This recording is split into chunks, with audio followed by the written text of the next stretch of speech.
My boobs are recording. No, but I'll delete it. I'll delete your boobs. I was saying boobs get in the way of doing this real thing. The boobs get in the way. They do. But they do. Do you know when my boobs get in the way? Have you done yoga and you have to do plow where you're like this and then the boobs like suffocate the neck? My boobs get in the way of everything. Everything. That should be a whole podcast episode. Boobs get in the way. Get to know you with Tiffany Farag. I like it. Important question. Do your boobs get in the way? Okay. Yeah, it is an important question. You're funny. I love it. Oh, awesome. All right. I'm going to stop laughing and go. Okay. Is it recording? Yes, it's recording. I swear. Hello and welcome. My name is Tiffany Farag and welcome to Get to Know You Cafe. In my mission to open conversations and access deeper dialogue, I wanted to hear from you listeners on last week's question and discussion. Last week, Lee Chambers and I discussed the question, how can we embed well-being in all aspects of our life? We received a number of responses that further deepened dialogue. Joining us today on the Get to Know You Cafe is Kelley from the Burnout Podcast. Welcome back, Kelley. Hi, Tiffany. How are you doing? Very well. So glad to have you back. So glad to be back. I love this podcast. Love that you always come on for me. I love it. Love that we connected. So earlier you were given the topic from last week's podcast to reflect, and you've also listened to the episode. Prior to listening to the different responses, what are your thoughts on the discussion? Oh, I loved it. I thought it was so thoughtful, and it really gave a different take on wellness itself and really made me think critically on what we have kind of done wrong, I think, in popular culture. You know, in our efforts, I think, well-meaning to talk about wellness and to infuse wellness into the world at large. I think in some ways, what you and your guests were talking about, we missed the point. And we've kind of lost on what wellness is. And one of the things that really was a take home for me was that wellness isn't ease. And for me, I talk a lot about ease as being a way of life. And that wasn't necessarily what you guys were saying is a bad thing, but that we have we've gotten away from the fact that you have to work hard to be well. And that we have shortcutted it with people thinking, you know, I'm going to grab quick food. And that like 30 minutes of meditation is somehow going to shortcut building foundational concepts of living well into my life. And that was just really, for me, I was like, yes, saying yes a lot in the episode. Like, yes, that's so true. And I think, again, there's been a well-meaning push for wellness, but we've lost the point. We want to do like quick fixes, like give me 5 minutes of wellness. And that is not building a well life. No, absolutely. I like how he put it. He's called it, what did he call it? We're shoehorning wellness into our lives, which I thought was quite true and interesting. Yeah, we absolutely are. People are like, yeah, I've done 30 minutes of yoga, and so I am aware of my well-being. Yes, and you can't buy wellness too. He was talking about that too, like this notion that you can go out and buy wellness, that you can shortcut it, you can shoehorn wellness into your life.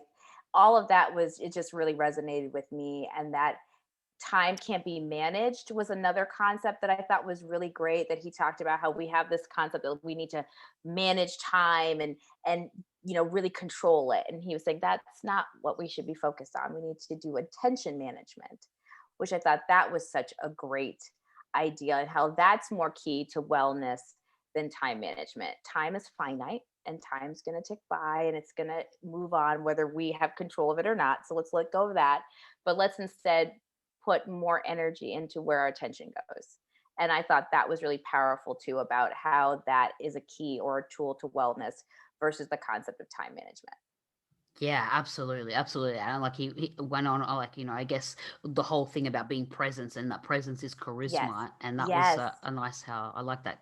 And the energy, like when people are present, how it's energy bouncing back and forth. He said it was like a ball that you bounce back and forth. And that's how it's this concept of charisma. And I really like that too, because that is true, that the only way you get a connection with somebody, right, is if they're present and listening to you. And absolutely. It's true. And how that also is a tool of wellness, that we all need connections as well. And you only get that if you are present. Exactly. Absolutely. Absolutely. So some of the listeners sent some questions in that I'm so glad that you're here to answer them. So, yeah. So we'll read some of these responses. So there was some perspectives, or they raised some questions. So the first response is from Kayla from Madrid. She said, "How can you feel well-being?" Oh, that's a good question. How can you How can you how can you feel feel? well-being? Because it's a feeling, isn't it? Yeah, I think so. I mean, and I think that goes back to also the episode, right? That you guys were talking about how we have gotten away from intuition and how we have disconnected from our bodies and gone straight into our brains. And so we don't feel wellness. Like you guys actually did talk about that in the episode, right? You said that people are unable to feel, which is hence the question. You're unable to feel when you're well. And I think it is this feeling. I think that question also says so much about the fact that we have lost the ability to be well because we don't know what wellness feels like. And I think it's an absence of pain.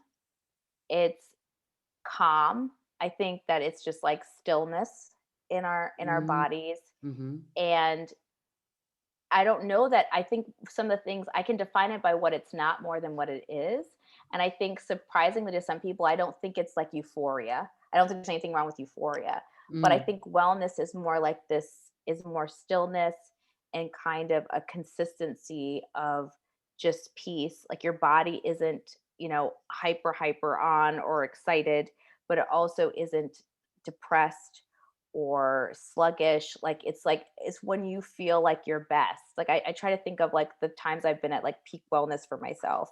Mm-hmm. I have been completely calm and at, at peace, like still, like just feeling like, okay, I'm good and grounded. I think I would say is how I have felt, or what I think wellness feels like. Grounded. I felt connected to a person and like the energy of like a really good conversation, Mm. which can be exciting, but also can just be like really satisfying when you Yeah. have a great conversation. I think that's like my attempt to explain what wellness is, and feeling it more than once. Because I think Mm-hmm. that it's something that you can feel consistently over and over again. You can kind of achieve more days than not. Yeah. That's Yeah. my best I guess at like that. I like that. I like that. Well, I was thinking like, is wellness meant to be something that is consistently, or like we have 24 hours in the day? Are we Mhm. saying we're living a well, like, we're, it's like a well life if it's like 20 hours a day? Are we meant to be in this calm state for chunks at a time? Is that considered being in like aware of our well-being, or is it I don't, is it meant to be like 5 days of the week we're in wellness, and 7 days like these 2 days we're just not I I don't mean, know I feel like it's what's probably not possible in this world. I mean, I feel like, is it realistic to say we're going to be well 24/7? I don't think it's possible. no. Honestly, I mean, I just don't think it is. But I think it's like we're striving for feeling that way more days than not, and we're striving to kind of stay in that space, right? And Hmm. like it's like a trying to be at like that optimal performance. I think of like an athlete, right? And how they try to stay in like an optimal performance when they're in their sport. And so they're trying to hit that place, and they know they're not going to always be in that space, but they try to stay there more days than not. And I think for us, that's kind of what you're striving for.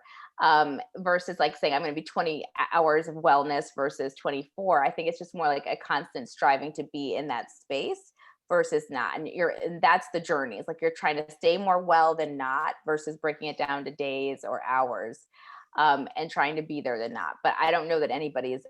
Maybe there are people out there that have attained it, but I don't know that there's anybody who is attaining it all the time, just because life kind of Yeah. kicks you out, right? You're constantly fighting for equilibrium, right? Balance is like this thing where you're always trying to find it, right? You're never perfectly in it.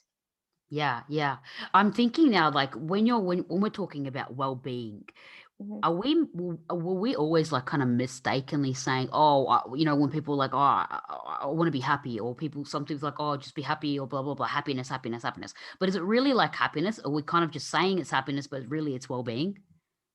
Yeah, I think it's yeah, I think happiness and well-being are not the same thing at all. Eh, It doesn't mm, mean that you can't be happy while you're well, right? Because obviously, I think people who are well are probably pretty happy people. Mm-hmm. But I think that, satisfaction, there's other things that are, happiness can be this like state, or joy, right, is like the state Joy. of like excitement, and Yes. you're really in this peak of like a feeling, and that can Mm-hmm. be fleeting. Well-being is like a state that you're trying to sustain, right? And nobody can sustain joy all the time. Even Mm-hmm. if you're having a good day, like I'm having a great day today, I'm not necessarily in a state of joy, Mm-hmm. but I'm in a good place. Like today's a good day.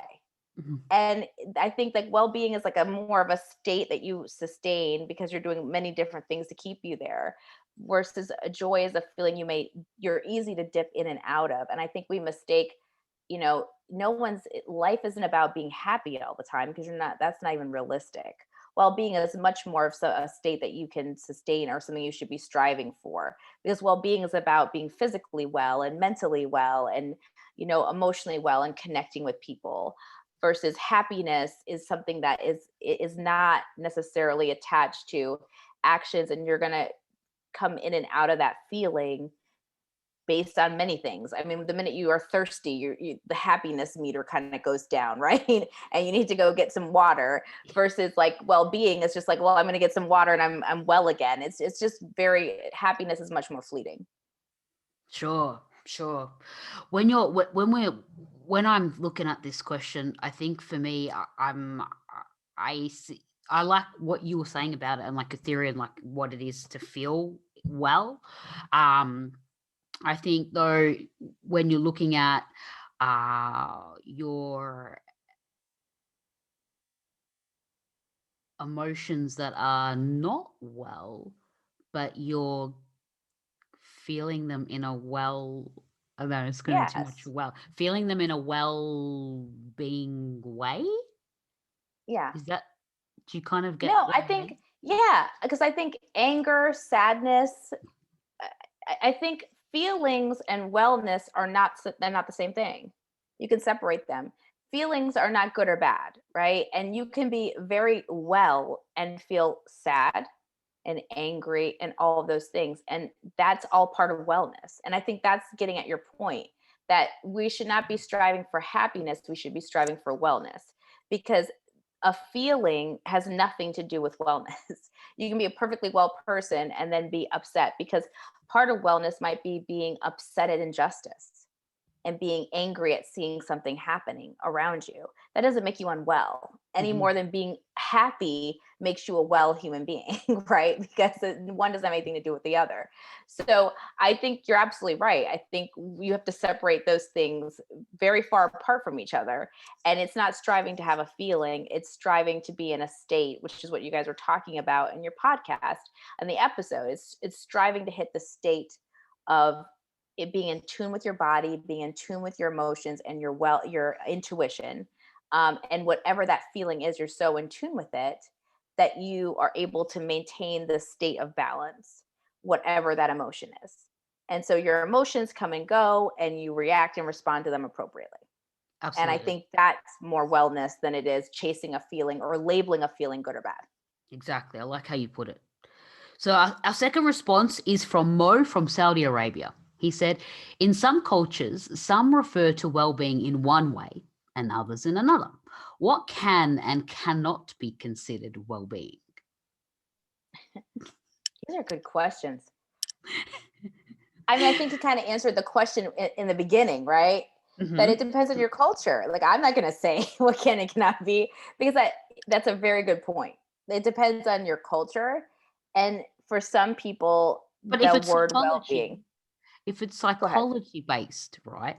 Is Okay. psychology different than like it's mental? We're talking about the brain and humans. You're not saying Okay. humans when you're studying psychology. You're not saying American humans or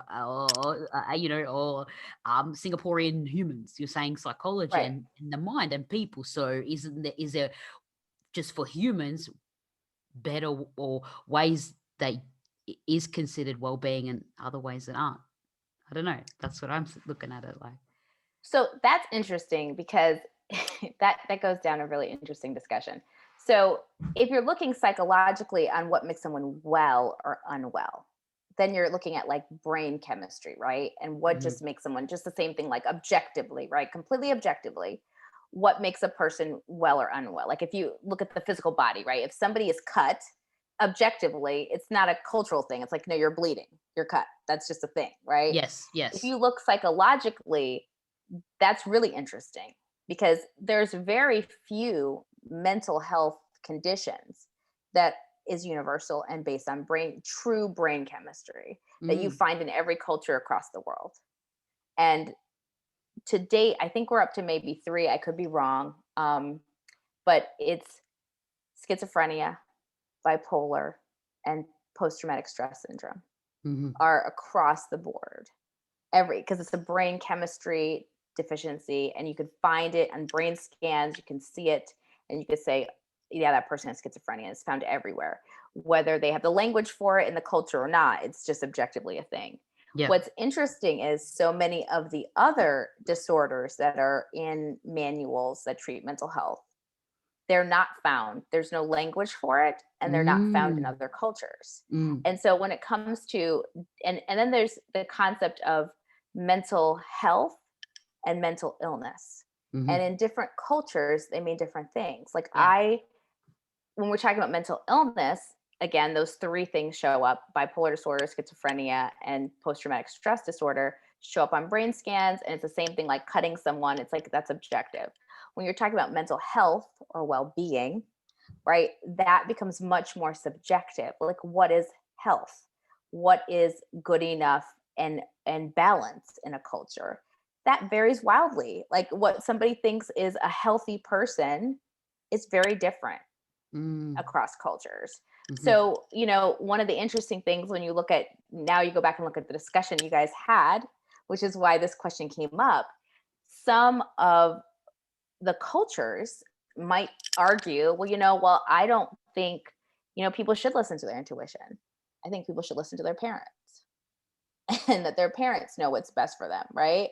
Or I think culturally that we should, what's wrong with eating McDonald's and getting things quicker? Because then if they get things quicker, you can produce more. And what's wrong with wanting to produce more? Isn't producing more better? And so it's a good question because there are things that are objectively you can find, and there's other things that are not. But what we can say with well-being is that there are some things that show up in your body that hurt you, like objectively eating crisps, as you guys were talking about, will, if you just ate that, that is going to harm you, and Mm. you are going to get really sick. So we can objectively say that some of the things that we are doing across any culture is going to harm you physically, and you're going to get sick. And the way that we are living, particularly in Western culture, the way that we do live our lives and the way that we are stressed, it is impacting our bodies. So we can argue that that is not well-being, that we do need to exercise more. We do need to eat better, at least physical well-being, and then stress and its toll on the body is unhealthy. So you can kind of start looking at from that framework to see like what the outcomes are physically on people rather, and say that that's a predictor of what well-being should be. It should be the opposite of that. But it gets really tricky when you start saying like, what should it be? Is it listening Mm. to your intuition, or is it listening to your community? What makes people more healthy and happier? That gets really tricky. That was like a Yeah. long That is, discussion on but it's that, but great though. You it's address really tricky. it is really tricky. And what about when you're looking at like could some things be obviously questions pop up in my head. If could some things be good for your physical well-being but then bad for your emotional well-being, or good for your emotional well-being but bad for your mental well-being? Could or is one whatever is good for like your physical well-being will be also good for your emotional and mental well-being? I suppose there's probably, and then a question, and now there's like questions that pop up in my head: short term versus long term. Mm. Mhm. Because there's some things that could be short term, really great for your physical well being, not great for your emotional well being long term. Like drugs, sex, all those things might be good short term because of what they might do, like on the short term to your body, but not great maybe long term for your physical or your emotional well-being or something, or even your physical, or like reverse it, right? There's some things that might be great for your like emotional well-being that may not be great for your physical well-being long term. Like if you take a drug, it might make you feel really great. But then if like you keep taking that drug, it's like, no, it's not gonna be great for your body long term. Yeah, or a relationship. Sometimes like Right. short, specific could be great emotional well-being, Yes. great for that short period of time, but not great for your Yes. mental well-being over a long period of time. Yes. So that's would be more like short term versus long term. Yes, you could get some benefits and it could be split. Like something might be really great for you, your body, but not great for your mind or your emotions, or something might be really great for your emotion or your mind long term, not great for your body. Mm. Yeah. I see that. I see that. So then how do you balance that out if we're doing this right now? How is that something that's Well, I think it goes back to the episode though. Like that was exactly the point. Like listening? we're going right into the trap that was being discussed, which is like That's that true. trying to shoehorn wellness into this Yeah. like splitting hairs. How can I do 30 minutes of yoga and count it as well-being, right? Like how can I shortcut wellness? Which is the point. You can't. Because ultimately there is no real shortcut to wellness. Like you just have to build it into who you are and be really thoughtful and get to know yourself, which is like the premise of what this podcast, this great experiment that you're saying. It's like about getting to know yourself, because that's the only way to really find the well-being that's going to take care of all those things that you need long term.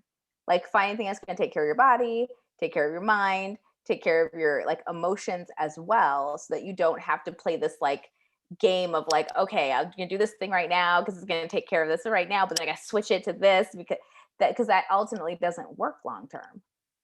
But I think like honestly, that's what we do all the time. Like that's exactly what we're doing all the time on some level.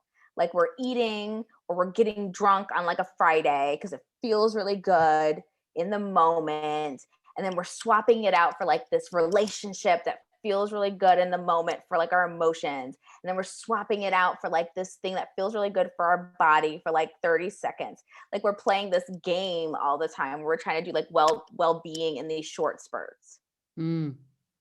And sacrificing like all the time, sacrificing one thing for another and then trying to quick fix it with another thing. And it doesn't work Yeah. ultimately. Then we're No. all like miserable, like mild depressants all the time. Like Yeah. That's so true. Yeah.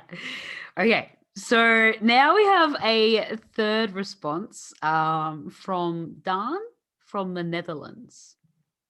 He said, has the Western world developed a preconception of the notion of well-being that it overlooks its simplicity? oh, for sure. Don't you think? For sure. Yeah. I like, I don't know. I think it depends. I guess, yes, when we're looking at it in cultures such as like the Nepalese culture or things like that there, or the Thai culture, and it's so simple and people are living in I would say a happier state of mind for or longer periods of time. But then I think there are other cultures that don't have this at all. In the Western culture? No, In like Western world? like other cultures outside of the Western world, but come into the Oh. Western world and try and adopt them, or they've come from cultures that don't have it. Like I think there would be in some cultures around the world that there's probably isn't a word for well-being, or there isn't a practice of it. It's Yes. probably like, what is this hocus pocus? Yeah. That's true. And there's probably some cultures that are like really struggling to survive, where well-being isn't a thing because it's like eating would be awesome. Like Yeah. just like survival is the focus of the culture. Therefore, what like you said, the word well-being isn't in the language because we're just trying to eat. Yes. And there is a trade-off there. Like they're like, we'd give anything to have Western world problems. So I think you're absolutely right. And sometimes we do need to remind ourselves of that when we beat up on Western culture, that there are people who are just like, that isn't exist because that word is a luxury. That's a luxurious word that doesn't exist in our language. And so, yes, let's start with that. And then I was going to go straight to, we absolutely do overkill wellness. And the best way to illustrate that is the fact that I have 2 apps on my phone that are well-being apps. Nothing says we don't know how to do simple like the fact that I have 2 apps on my phone for wellness, one of which I don't know how to use because it's so complicated. I get it out and I'm like, okay, how do I use the meditation app on this? And how do I do the sleep sounds? And it Yeah. has like, I'm on like part 2 of a 7-part series on sleep and how to get to sleep, but then I can't figure out how to turn I'm not even kidding you. This is like a thing that happened last night. I couldn't figure out how to turn on the sleep app and then get it to switch to the sleep noises to help me sleep better for my well-being. And then in the morning I switched to another app and I thought to myself, okay, we're in the upside down. Like I can't figure out how to use the apps to help me be well. Shut the apps. And that's when I shut the apps and said, I need to go to the mirror with myself and figure out what am I doing? Because this is not right.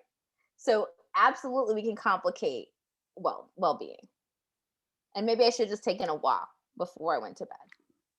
Yeah. Yeah. Which is probably what in many of those other cultures is what they do. They do go for a walk. They do Right, just right, they sit by the lake and listen to the water. They just sit in the forest just and take a seat on the floor. That's what they do. right. Or have a That's, cup of tea. Like yeah, just like have some exactly. boiled water. Like it's not that serious. They have a cup of tea and they're like, yeah, I'm gonna go to bed now. And I'm sitting Yeah. there being like, I want the sound of the crickets and the forest. And how do I cue that up? Oh, I can't hit that button. Instead of just being like, why don't we just take a walk? How would we do that in the forest? I mean, that's the level of silly that we're at with wellness sometimes in Western culture. And another thing too with that we're saying is that in the like Western culture, we do have this, like we're saying, like most other cultures, like they don't know if they're going to get the next meal or they've got the food for the week, and that's the focus. Like, oh, we've got food, that's our wellness. We're eating, or it's not something that they don't have time to see if they're well. They don't have time to. It's like insignificant mental work for them. Yes, yes. They don't have existential crises like we do every day. And and again, it's about balance. Like you should be able to think and dream and think beyond yourself and to project to like a future where you're like, I want to think about what could be and where I could be. Like there is something beautiful about self-actualization. But then the step beyond that is like complete neuroticism, right? Where it's like, now I'm having a crisis. I went straight from like, oh, what could be to, oh God, what could be, what's happening to me. I don't know, who am I going to be? What's happening? Why am I alone? Like, and I think we've gone the step beyond that. And there's that balance point where we have crossed over from what could be to what's happening. And we're on a loop of anxiety that impacts our well-being. Right. And that they are not mentally burdened by thinking about that because they're trying to live. And we are like paralyzed with these kind of like thought loops of anxiety of like, what am I doing with my life? Why haven't I done this? What's going to happen around the corner? And we're thinking about that stuff all the time too, which impacts our well-being. Yes, absolutely right. So we need to be like it, and it's funny too. Like even though we are busier in the Western world, we still have time to think about these things. There's other people who are they're like they're quite busy too, but they don't like it's like they don't have time, or their brain doesn't give them time, or I don't know. These things aren't opportunities to think about. I think they move their bodies more too. I wonder if that's part of it too. Like I think back to like when people like in farming culture and stuff, Mm. and like when you're just so physically exhausted, your brain just is like shutting down. Like it Yeah, can't catch up anymore. It's like just go to bed, right? And yeah, yeah, we do a lot more brain work, and yeah. we also are overstimulated all the time. We multitask with our brains all the time, and I Mm. think we're just constantly at this level of like stimulation where we're getting input all the more anxious.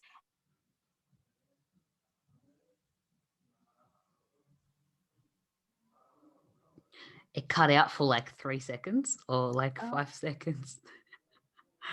I Oh don't know no. why. So yeah, it says all the time. It was good. And then it said something more anxious. I got that. Oh, it makes us more anxious. And I don't think, I don't remember what I said. I don't think we're able to like, I think it makes us more anxious and we're not able to kind of make ourselves relax like we should, and able to kind of, it, our brains don't kind of cut off the way I think it would if we were just working physically, like I think other cultures do. Yeah, I think I reckon that's probably it. So like like I would put it down to physical. And I think too, like, because they are physical so much, they don't have time to look at their phones. They don't have time to go on a computer. They don't have any of that time as well. So it's really, really, a lot of it is people interaction. And a lot of it is when they do want to just reset. It's, I want to be with my friends. I want to be with my, they want to be social. Yes. So they don't want to do this whole computer, TV, iPhone, because they don't have these things too, all these resources as well. The constant stimulation of data input, which makes you Yeah. like more anxious, and like, and then Anyway, you want to yeah. like find out more, and I think it makes you question yourself more, question more things. Like I think there is such a thing as too much knowledge and knowing stuff all the time right away, and it makes you like constantly thinking all the time and not in a productive way at all. No, absolutely, absolutely. Well, this has been an interesting cafe. I love all the questions that listeners sent through, and I love that you were here to answer these ones because I thought these were super tricky. And yeah, so I love to say that a lot of these questions people have has nothing to do with intellect. We all have different experiences, environments, and have different thoughts, and bringing up all these different perspectives and raising these questions really allows us all to have a clearer picture of ourselves, and understanding ourselves, and knowing others and knowing other cultures. So yeah, thank you so much, Kelley, for coming onto the cafe discussion. Yeah, glad to be here. Thank you for listening to the Get to Know You Cafe. If you enjoyed this podcast, rate, review, and share the podcast on Facebook or Instagram. You can tag me at Get to Know You with Tiffany Farag. Be sure to listen to Tuesday's podcast and send in your responses for us to include next Thursday on the Get to Know You Cafe to further deepen dialogue on this topic. If you have any topics you would like us to discuss, be sure to tag me to post with your question. Join us every Thursday on the Get to Know You Cafe. Awesome! So good. Yay. Did you like those Yeah. questions? They were hard. Thank